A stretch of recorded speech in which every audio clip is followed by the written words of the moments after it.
إذا كنت من المتابعين الجدد اشترك الآن في القناة ليصلك الجديد بالضغط على الزر الأحمر أسفل القناة مع تفعيل الجرس. النهاردة عربية مرسيدس اي 240 موديل 2003.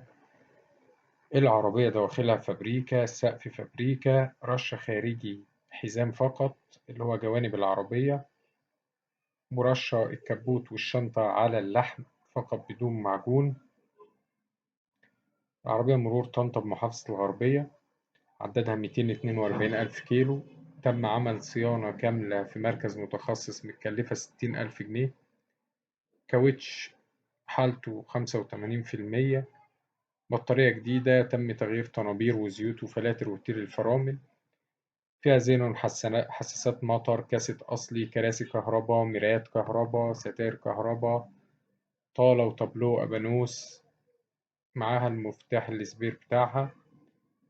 السعر إن شاء الله المطلوب 410 ألف جنيه، البيع هيكون بتوكيل. تاريخ العرض 4/3/2023.